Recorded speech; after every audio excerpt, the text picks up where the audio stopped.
Salah satu mazmur yang cukup terkenal, dan dari mazmur ini juga akhirnya banyak tercipta lagu-lagu pujian penyembahan bagi Tuhan. Dan mazmur ini yaitu berasal dari Mazmur 42. Beginilah bunyi Mazmur 42. Kerinduan kepada Allah. Untuk pemimpin biduan nyanyian pengajaran Bani Korah. Seperti rusa yang merindukan sungai yang berair, demikianlah jiwaku merindukan Engkau, ya Allah.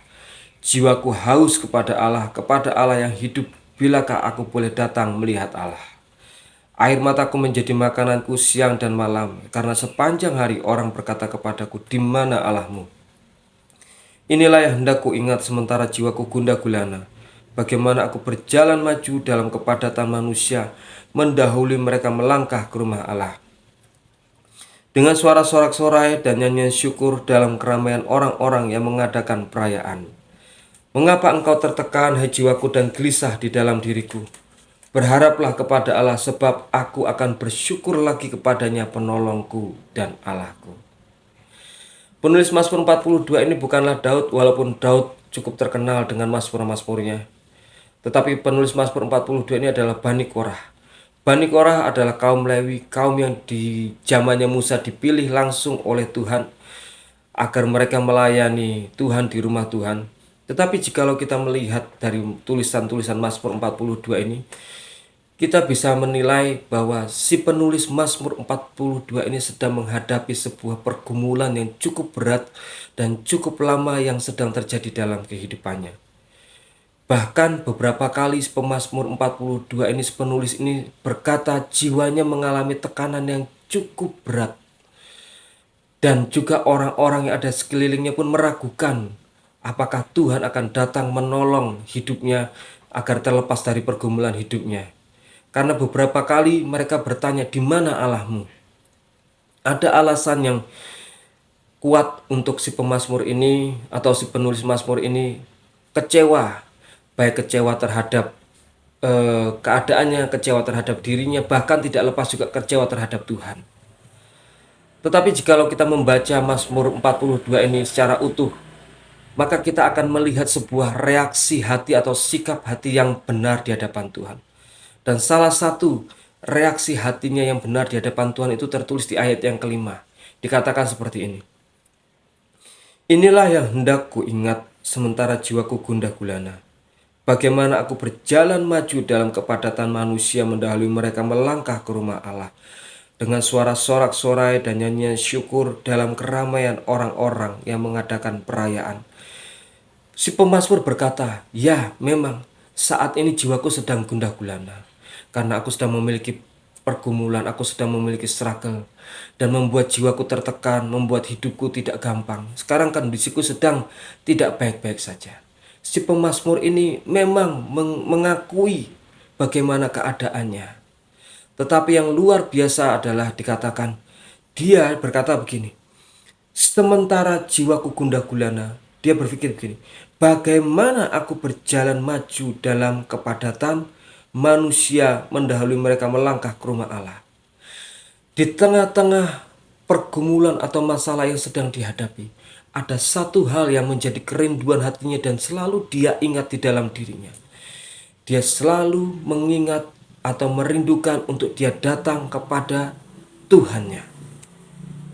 Dan itu merupakan kerinduan hatinya yang paling dalam. Dia selalu memiliki kerinduan bahwa dia ingin datang selalu ke rumah Tuhan.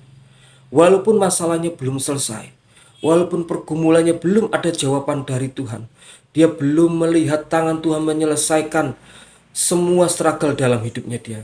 Tapi kerinduannya itu hanya satu. Dia memiliki kerinduan untuk datang kepada Tuhan. Di sini kita bisa belajar bahwa dalam kehidupan kita, yang paling utama itu bukanlah diri kita sendiri. Yang paling utama itu bukanlah tentang bagaimana cara Tuhan menjawab doa-doa kita. Atau yang paling utama itu bagaimana cara Tuhan itu melakukan mujizat dalam kehidupan kita. Tetapi kerinduan atau hal yang paling utama di sini adalah kita rindu untuk setiap hari, setiap saat kita bisa dekat dengan Tuhan. Kalau kita memiliki reaksi hati atau sikap hati seperti itu, si pemazmur ini percaya bahwasanya Tuhan pasti akan datang menolong. Dan kita pun juga bisa percaya kalau kita memiliki reaksi hati yang seperti itu, Tuhan pasti akan datang menolong. Bagi Tuhan itu tidak sulit untuk Dia datang menolong hidup kita dan melepaskan kita dari pergumulan hidup kita.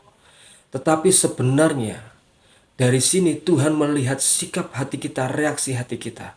Apakah di tengah-tengah pergumulan ini kita tetap mencari Tuhan dengan hati yang rindu dan hati yang murni, atau kita mau berhenti dan kecewa dengan keadaan yang ada?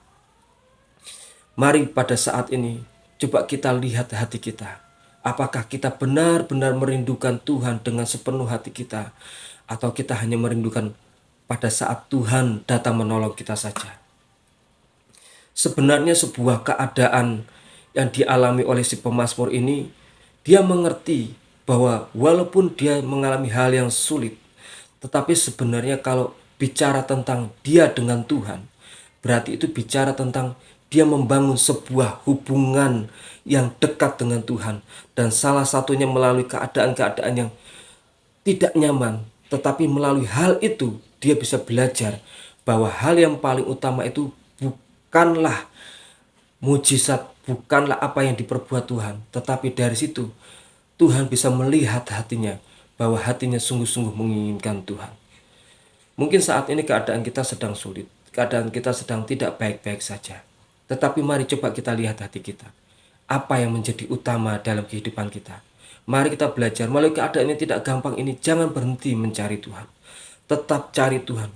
Biarlah kerinduan kita kepada Tuhan itu menjadi hal yang paling utama dalam hidup kita. Karena apapun yang kita miliki, apapun yang kita hadapi, semuanya ini kan hilang, akan sirna. Semuanya ini akan hilang. Tetapi yang tidak akan pernah hilang, yaitu ketika kita memiliki Tuhan. Itu yang kekal, itu yang abadi, yaitu Tuhan ketika kita miliki dan kita menjadi milik Tuhan. Sampai di sini, terima kasih, Tuhan memberkati.